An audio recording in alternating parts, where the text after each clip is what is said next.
this doesn't scream Halloween. I don't know what screams Halloween anymore. But ladies and gentlemen, we are back. Technoid live episodes are back in the house. We got the Halloween setup all good. Want to give a huge shout out to my girlfriend. We did this all ourselves. Want to thank everybody that is watching live as we speak. We are multicasting on Sneed Tech. Thank you for watching. Thank you all for being a part of tonight's show. We don't have a lot of time. We're going to skip this intro, go right to it. But it is great to be back. Halloween time is here. We're going live more and more. So don't touch that dial, ladies and gentlemen. Do not do anything. Change your underwear if you have to. I don't know if you need to. But guess what? Technoid starts right now.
Alrighty, what is going on, everybody? Michael here. Welcome back to a return of the live episodes of Technoid. Guys, it has been way too long, and yes, I agree with this comment. I forgot that this dude, yes, I would forget myself. It has been way too long. Guys, I am back. It's been a long hiatus. It has been a forever, and I owe you guys an explanation, but I'm not doing this alone. My biggest co-host, my biggest supporter, my brother since day one. We're going on 5 years of friendship. Sneed Tech.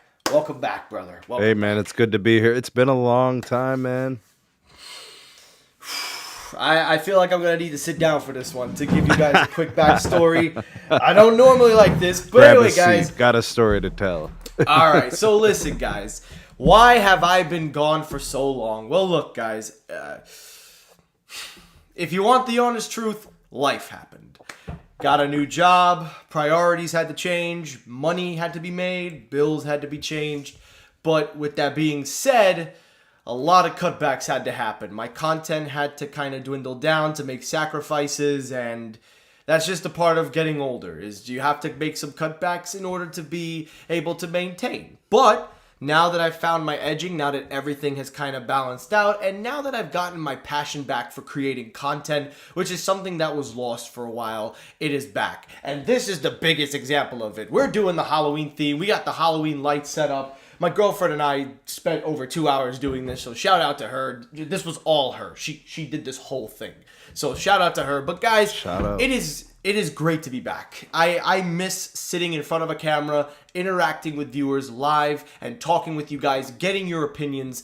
This is what I missed, and it's good to be back, and I promise, and I don't care if it's once a month, I don't care if it's twice a month, I am promising you all, I am making a dedicated commitment to going live again, whether it's with Sneed or myself or other guests. I promise you guys, Technoid live episodes are back, and tonight is all about a free talk. I'm going to skip the sponsors. I'm going to skip all of that. If you want to see who is a part of this channel, head over into the link in the description. You could use all the affiliates if you see anything. I just want to get right into it because I miss this stuff. I miss being with Sneed.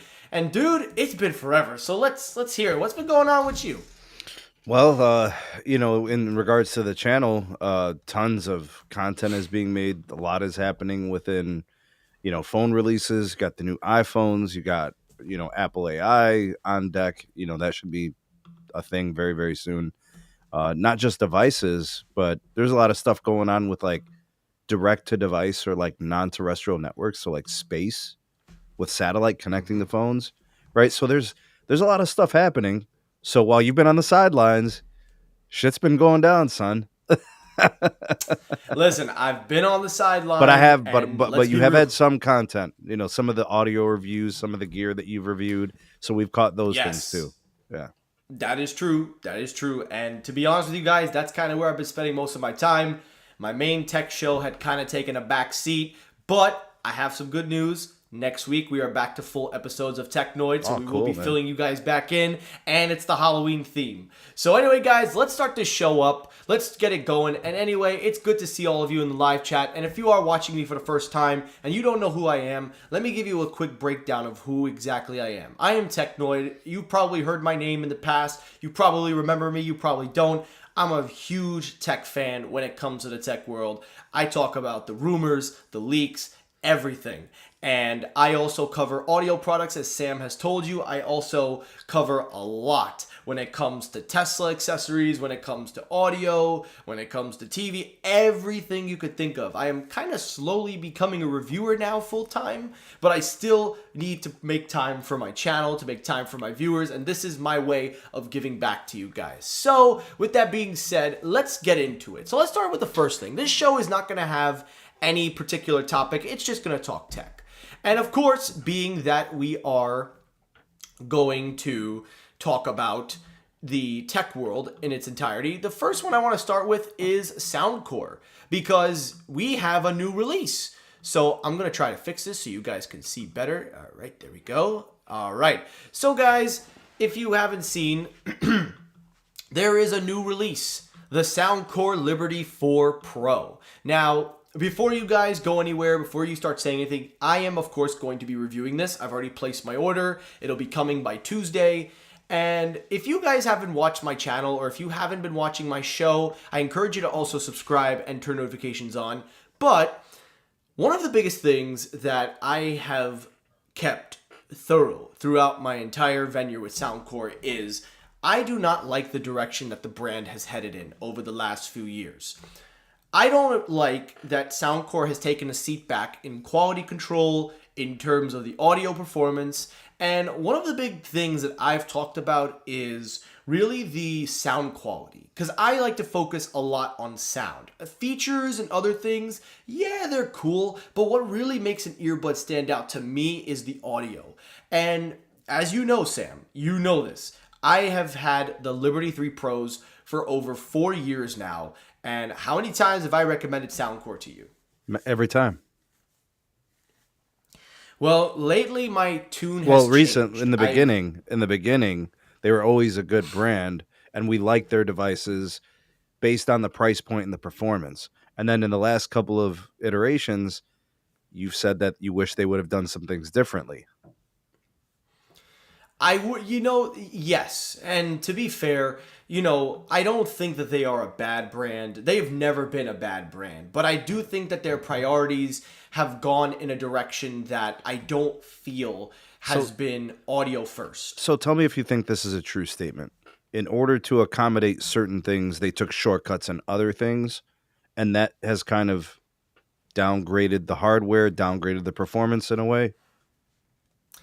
Definitely the hardware, because the last generation model that they did, the Liberty 4, which was supposed to be a new kind of start to the launch of the market, the Liberty 4 was basically a slimmed down version of the Liberty 3 Pro, but the biggest cutback that they did was they took away the customization, they took away the true dual driver system that they had in favor of a sound system that in my opinion, it was just not the kind of quality that I thought it should be at. And so the audio was downgraded because of that. The audio was heavily downgraded. Now, I'm going to turn my screen off for just a second because I'm going to pull something up here real, guys. And I want to actually highlight something. Now, look, I have become an audio reviewer, and I've been getting products from companies, and I've fallen into that category of, people think that my videos are slowly becoming commercials. And I want to clarify to you guys that every video that I agree to do from a company, I make it known in the first email. If you are making me have to say what you want me to say, and it's not my opinion, I'm not doing the review. If I can't control my opinion, if I can't control my perspective and my thoughts, and you're going to make me read off what you want me to read, I'm not doing the review. Well, hold on a second. There's a difference between a commercial, an advertisement, and a review. That's two different things. There's a thing going on. There's a thing going on right now in the tech world. Right now in the tech world, there is this renaissance. It's like how do I say this? It's one of those things where, you know, like people don't believe the integrity of reviews anymore. Yeah. And we've gotten to this point where there's so many people getting devices and things for free that they don't pay for it. Well, I'm one of the few YouTubers that can still say to this day, and maybe it's because I'm still growing, I still pay for my headphones, I pay for my accessories, and if I get anything for free, I disclaim it within the first minute of the video. But you know what you're paying for, really, Technoid? You're paying for freedom, right? You can actually review it openly, honestly, objectively. Exactly. You never ever do that. And for me, I always appreciate honesty and transparency. But I want to highlight something real quickly, and I want you guys to all look at these reviews. Now, these just came out a day ago, and these are all the YouTubers that, and this was another problem that I had. I don't know if you could see, let me know if the screen is moving, if it's not moving, Yeah. because I'm moving. Okay. Okay. So the biggest problem with these reviews, specifically, the biggest problem is that a lot of these viewers, they are soundcore fanatics to the core. They have been soundcore fanatics since day one. Now, I've been on the bandwagon of soundcore. However, I bought everything that I had. And I have had the privilege to work with soundcore in the past. The problem with these reviews, and it's not the content creators. I want to clarify, it's not the content creators. They're just doing their job. The problem is these are hype. These are hyped up videos based on the immediate launch. And the thing that I always like to do, now I'm a little guilty of this, but what I like to do is I like to wait a couple of weeks, even a month. See, here was my video when I first covered the news. That was the very first thing anybody ever had. And then after that, we didn't hear a thing. So my video may not be a review, it was covering the story. But the point is, these reviewers, while I do credit their work and I appreciate their credit for everything that they've done, I really encourage viewers to please wait a few weeks, wait until they make a 1 month or 2 month later video to really take these reviews seriously, because this is another problem that Soundcore has also done. They rush to get all these people and just push these videos out as a marketing campaign. And to me, Game Sky, you know, right there it says it's sponsored by Soundcore. And the thing is that he is transparent. So I can honestly say you could trust his videos with every ounce of when passion they and make their dedication. reviews, do they say that they paid for theirs, or, you know, Soundcore sent them to them and said review them? Well, they always disclaim it. But here's something that I've learned in my own personal bias. And I'm going to be a little transparent here. When a company sends you something for free, even though most people will say that they are going to be 100, they're not going to be, because they want to keep a good relationship with the brand to keep getting more free stuff. So that's why I always say in my videos, and if you guys are wanting proof, this is me being vulnerably open. I probably might lose a couple of brand deals here and there, but I'm being vulnerably open because I'm not afraid to speak up. And that's what's made me stand out from the rest. I am not afraid to say it like it is. As you used to say, call a spade a spade. But this isn't to trash any YouTuber. This is not to trash the company, but this is just to highlight why I don't watch reviews when I make my own videos. This is why I take my time with my reviews. This is why I take so much. It may cost me view numbers, but I don't care. At least it guarantees that I'm going to make the most consumer-friendly review that I can possibly make.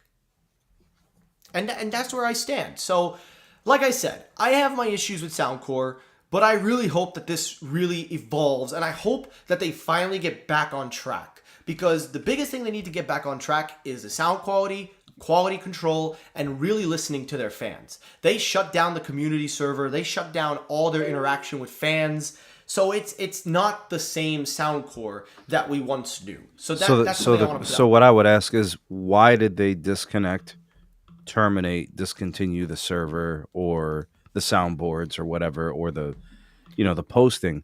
Because those are connection channels, right? So like, let's say that there's a product that's having an issue. You get direct connectivity with your consumer base, and then they give you feedback on the device, which allows you to modify and improve moving forward. They're going to help you make better products. Yes, and that is something that I have respected Soundcore for the longest time. And then when they did that, I just was like, why? And listen, I'm not here to trash them again, but your biggest key to success is your consumers. Obviously, money talks louder than words, but it's those consumers that are buying them that need to be taken seriously. And listen, at the end of the day, I'm just a reviewer. I'm not an expert. I'm just a normal dude that likes headphones. And I even got this review coming out tomorrow. This is a spoiler. I got some open earbuds that were sent to me. I got a review coming tomorrow. And listen, you watch my video, you watch my opinion, you tell me what you think. And I'll let you guys be the judge of it. But at the end of the day, this is what I do. And this is what I love. But anyway, let's move on from Bro, this. I can't wait for you to start reviewing like lavalier mics. I think that's next. I think that is going to be next. I think lavalier think mics so. and stuff like that is going to be your next foray, dude. I think that is, and I'm open to that. If any company is saying, Well, think hey, about we'll it. You're send doing you- headphones. The other thing is the recording devices, right? So, like, it's just going to be the progression. That is true. So we'll see. Hey, listen, you guys, as long as you guys are following, I appreciate your support. But listen, we got a lot to talk, so we got to get into the next subject. The next subject is actually, we're going to go into Apple, because this is actually going to go in your territory. Apple is actually going to debut their 5G modem. And I want your thoughts. So we have a report that the iPhone SE 4 is going to be Apple's first 5G modem. It will use the same camera as the iPhone 15. It will pack an A18 chip, and it is reportedly going to be coming, it seems, in the end of next year or in early next year. Again, reports are conflicting on this, but they're saying the spring in this article. I've seen several reports saying otherwise, but the one thing that I want to focus on is that 5G modem. Now, we know for the longest time that Apple has been trying to do everything in-house. We know that they have Qualcomm modems in the iPhones. We know all this. The game has changed. Apple has become a lot better. However, with that being said, there is still things we need to discuss, and that is, can we trust their 5G modem? And I'm going to just say where I stand on this, and I'm going to let you take the floor. I think this is a smart move to do it on the iPhone SE 4. And the reason why I say it's a smart move is because it is the cheaper model. It's a very good way to test their modem strength, to test their low band, because I don't believe they're going to put millimeter wave on the SE. They didn't do it with the previous one. Maybe they do, but I think that this is a great way to start small, and then they can expand with the 5G modem for the Pro and the regular series. What are your thoughts? I think you're right. I think that's how they're going to play it. I think they're putting it in the entry-level device, the most cost-conscious device. So if the price point is lower and it doesn't turn out great, let's say that it performs 80 to 85% of a Qualcomm modem, but they'll say, well, this phone is cheaper. So, it's not something to feel bad about. Say, well, I didn't get the latest and greatest modem technology or cellular or whatever, but you didn't pay a lot of money for the phone. So what do you think the SE4 is going to cost? Because that's the current iPhone generation is about $800, right? For the base flagship. The Pro is $1,000, right? What do you think the SE4 is going to come? You think it's going to be 500? You think it's going to be 600? I think it's probably going to be around 5. Probably. Okay, let's say it comes out 500. Let's say it's $500. Mm-hmm. That's $300 below the flagship cost. So having a 5G modem that's only 80 or 85% of the flagship modem, somebody would easily make that concession. They're not going to be mad about that. Like, it just has to be close enough to where it performs similar to. Just make it compete with that price range, right? So, because when people buy $500 Androids, they don't expect Galaxy S24 performance. They made that concession. They agreed to pay less. They agreed to lesser hardware. So I think this is smart by Apple. Introduce your modems, your gear into an entry-level device. And I think it buys them another year to produce something that's more flagship ready, more flagship performing, and get up to speed, because they're chasing Qualcomm. They're not up to Qualcomm. We know that. Because if they were, they would have already done this 2-3 years ago. They bought the Intel 5G chip business, 3 years ago? 4 years ago? Or was it 2019? Yeah, I think it was. I think it was. I think it was around that time frame. So I like don't 5 years know. ago, and we haven't seen anything yet. So this would be the first generation Apple modem, and let's just see if it's good enough to get a second generation, to get a second iteration, and then maybe, just maybe, in a couple of years, we see it in the base model iPhone, the iPhone 17 or 18. And then the pros would probably get your Qualcomms, right? Like that makes sense too. But the bottom line is, Mike, is that it's going to start with the SE. The next SE will also get it. And I think the end game is to get it into the base model iPhone.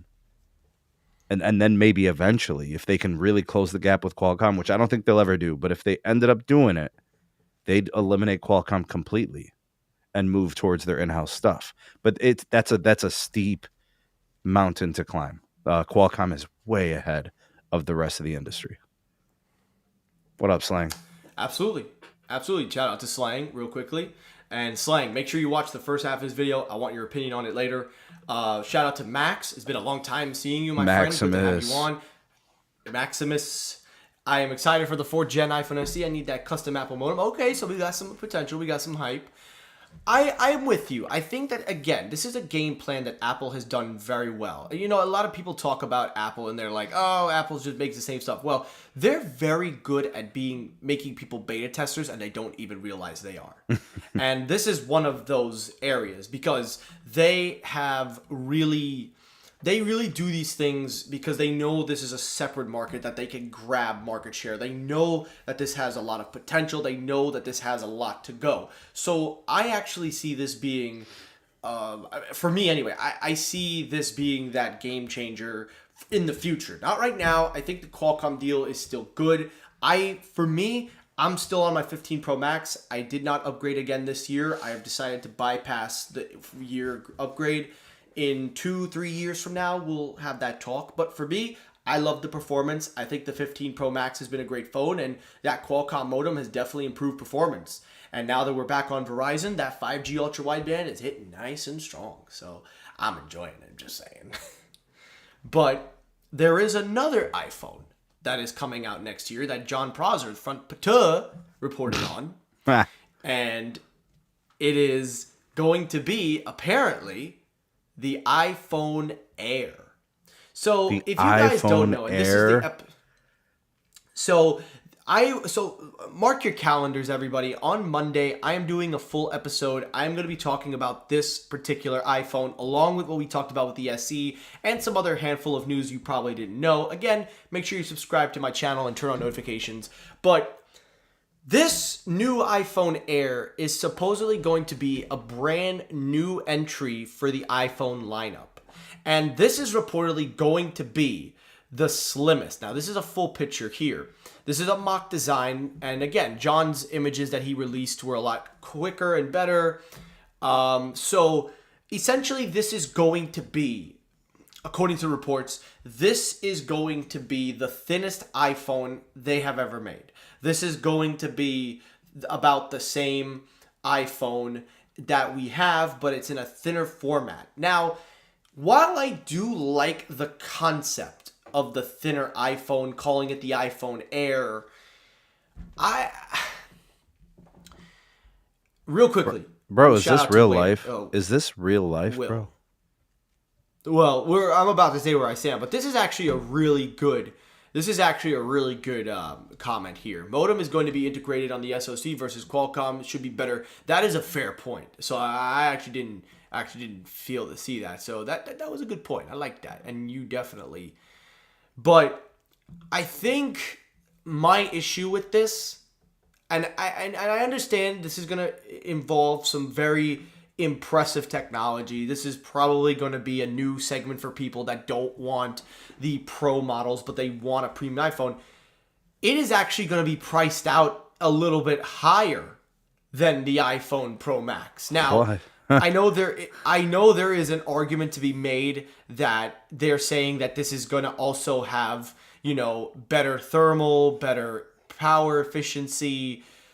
It is also saying that the Pro models are going to get an upgrade. But again, we're going to wait to cover iPhone 17 news. I refuse to cover the 17 news until like we get 6 months to go, or at least 8 months to go. But the reason why I'm talking about this one is because I don't know if there is a demand for this. I'm not saying it isn't warranted, but I haven't seen people saying that they want a thinner iPhone. I've seen people say they want better battery in an iPhone. I've seen people say they want better camera technology in an iPhone. I've even seen people said that they want, a better design, like the metal housing or whatever. Because some people don't, like they don't like the titanium. Some people like stainless steel. But Right. I haven't heard anyone say they wanted a thinner iPhone. But that's not a thing to buy. Like nobody said, I bought this phone. Forget the iPhone Air. Nobody ever said I bought this phone because it's the thinnest one I could find. Nobody ever said that. So for Apple to make a phone that is specifically targeting thinness, like I'm buying this phone or I want to sell this phone as a company because it's thin, it doesn't work that way. There we Like go. that's not a feature.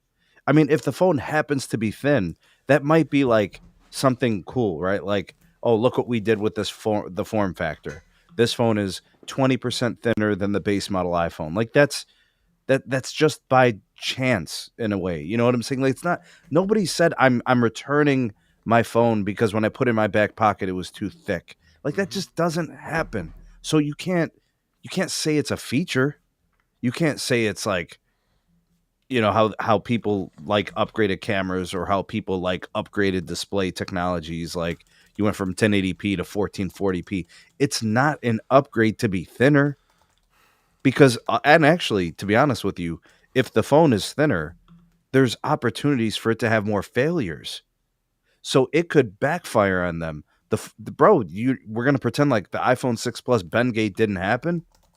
What do you Yeah. think is going to happen here? Do you think Apple's going to decide that the materials they're going to use, which are going to cost more, if they're going to design it thin, right? You could see it with the pricing. They're saying it's going to be more expensive because they have to build and design and engineer this phone to be stronger than the standard iPhone because it's going to lack the thickness. It's going to last the material. This is risky business. They're going to make it a more expensive phone that won't work as well.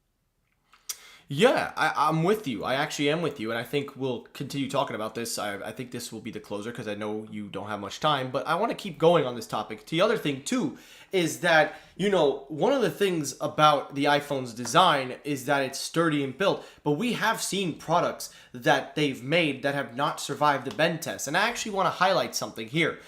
Apple could add millimeter wave to the SE4 to test how well they can perform millimeter performance on the modems of the SE4, customers being beta testers. But there is actually something in there, despite it talking about the SE4, that millimeter wave antenna. That antenna, so it's very similar to the iPad Pro. Now, my iPad Pro has not bent or done anything over the last few years, but if you notice in these pins here, if you notice that antenna, like that magnetic point, if you get the cellular modems, they have millimeter wave in them. That is The actually old a one fracture. does, not the new old one. Okay, the old one does. Yeah. That was a fracture point for a thin device. If you Sure. bend this thing right now, it is going to break right where the antenna is. And I think the problem with making a thin device that small, making it that tiny, the problem is you are now going to put people that are spending up to $1,400 for an iPhone, and if it bends that easily, now again, they could probably use the titanium, they could probably use a durable material. And what happens to the cost? But there you go again, the cost goes up. I think the cost is already going to be going up because of the screen technology. So I think already the price is going to be. Is the So, price premium enough already? You think they're going to squeeze the customer for more? I would hope not. I would hope that they don't. I pray that they don't. But knowing Apple and their business practice, they are going to try to milk this thing. Yeah. But, before we wrap it, I know this is a very quick show, guys. This was just my return real quickly before we wrap this thing up. The last thing I want to bring up real quickly, Sneed, for you is the cellular technology of this Apple 5G modem, because I want to focus a little bit in your territory. So if let's say hypothetically, let's say that Apple gets this going. Let's say that they get this ball rolling. Let's say they finally debut it. What are some particular bandwidths that you think should be important to look out for in determining the performance of how the modem's going to perform? I think the only place where Apple could take the shortcut would be not including millimeter wave. That's probably what they could avoid. And I think the reason why they would avoid that is because for the sake of simplicity of the engineering and then the performance, right? And it's just one additional thing that they'd have to worry themselves with, designing an antenna array and then just the performance of the modem. I think the other piece to this is the carrier aggregation combinations. So, like, how many channels can they combine together for the aggregated connection for 5G? So, for example, like the Samsung Galaxy S24, I think currently the most any carrier is using is 4 channels of 5G NR, right? So that's basically 4 different frequencies, or sometimes they're the same frequency, right? So like T-Mobile, 2 channels of N41, a channel of N25, a channel of N71, 4 carrier aggregation, right? That iPhone is going to have to do at least that much because that is what, T-Mobile at least is currently configured for. Qualcomm's going to be doing 5 carrier aggregation when these carriers are ready, right? So when Apple moves, or when T-Mobile's ready to do 5 carrier aggregation, the Samsungs of the world, I think the Motorola flagship will probably have the newest chipset too. They'll be doing 5 CA, 5 carrier aggregation. If the iPhone can't produce that performance, it's a lesser product by a long shot. Like, let's say it only has 3 carrier aggregation. It can't even maximize the throughput on the T-Mobile network.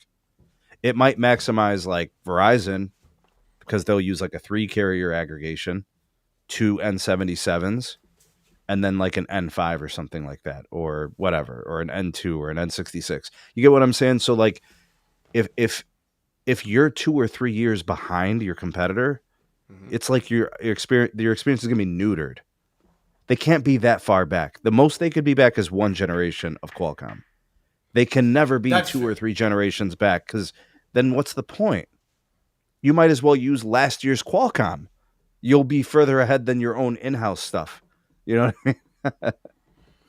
Yeah, that is true. The other thing that I think would help out is the whole satellite, the whole that thing that they've been doing. And I gotta tell you, that actually has been some impressive technology. When Apple innovates in those areas, people don't really recognize it. That antenna in those It's pretty good. emergency It's pretty SOS, reliable from what we could tell, man. People have been using it.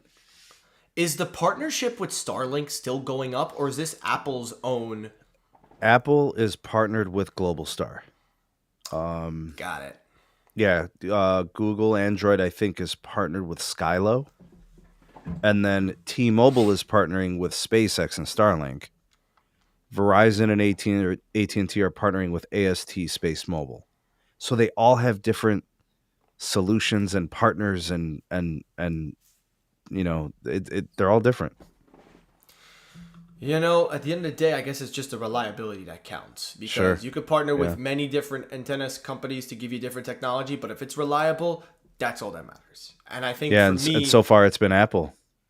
it's been that's the key. It's like the carriers haven't been able to do it, so now all of a sudden Apple just Well, the carriers are seemingly just got- now getting involved, right? Like Apple has been working at this for a few years, so they've got some fruit to show, That's true. Well, this is the last thing I'll say, and then we'll wrap up the show.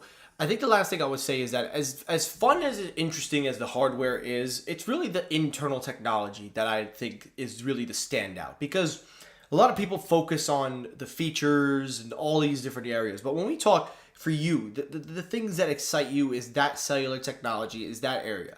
For a guy like me, for audio, it's not the noise canceling transparent. It's the drivers, the audio system inside, the Bluetooth chipset. So I think that is where our similarities lie.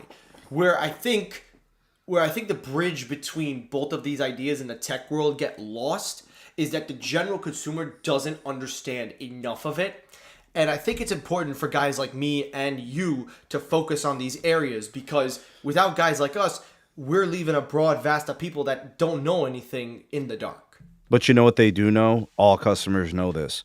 And that's performance. They'll use it and say, this is good or this is not good. They draw that conclusion. And then word of mouth spreads. They tell their friends, they share their experiences.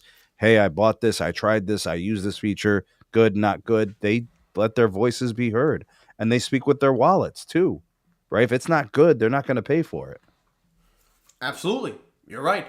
And I'll tell you one thing, you've done a lot of testing in those cellular tests. And if there's anybody I'm going to when it comes to reliability in cellular news, it's you. So you know that I got you covered. Salute. But alrighty, I think we are past the 30-minute mark. I think we're going to wrap this show up. But anyway, guys, before we wrap it up, it is great to be back. It is great to be interacting with all of you. I promise we will do longer shows. We will have more shows coming out. Again, guys, I want to thank Sneed for being a part of tonight's episode, and obviously he's my co-host. He will always be available and always welcome back on my channel. I got to get back on a show of yours, but I think your cellular fans are probably going to eat me alive if I go on that show. No, they love you, Doug. Hey, listen, it's good to be back. It's good to have all of you guys. For those watching on Sneed's channel, thank you for watching. Please consider subscribing to my channel and stay tuned, because the Technoid show is coming back in its full blossom. We got audio reviews coming, Tesla accessory videos coming. We got a lot of reviews coming, and we have a lot to talk about. So only time will tell how we go from here. But anyway, guys, thank you so much for watching. Have a great night and stay tuned, because Halloween is around the corner, and we're